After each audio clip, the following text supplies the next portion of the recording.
G'day, my name's Tomo and welcome to another episode of Tomo's Tune-Ups. On this episode we are talking about the two different types of tyre ends available from Minisport.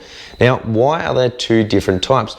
Well, quite simply, one is shorter than the other. Now, not by much, but enough. So what happens is when you raise or lower the vehicle, the geometry of the car changes. Generally, when you lift up a vehicle, the camber starts to come out at the top and throws off the alignment. When you lower the vehicle, they also start to lean in a little bit more.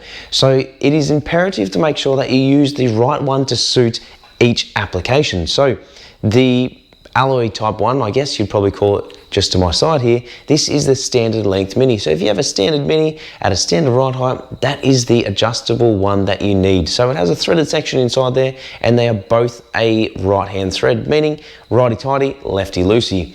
The one on my other side, so this one just here, the longer type. Now this is used for a lowered classic Mini or moke. Now the reason why it needs to be longer is because when the vehicle is lowered, it then pushes the toe out, which means you need extra adjustment to be able to bring it back in. So it is advised that you use this one when you are lowering your vehicle. Now, as I said, it's not much, but it looks to be about 5 to 6 mil. So it's not a great deal, but it gives that added benefit knowing that you're going to be able to get your alignment back into specifications. Now, toe adjustment only does the adjustment of the steering wheel, so it doesn't affect the way the car drives unless it is out by 35 millimeters, for instance. It is not going to affect the way the vehicle drives. If you're driving down the road and you have your left hand down and you're driving like that, all you need is a correction of the steering wheel, which is done via the toe adjustment.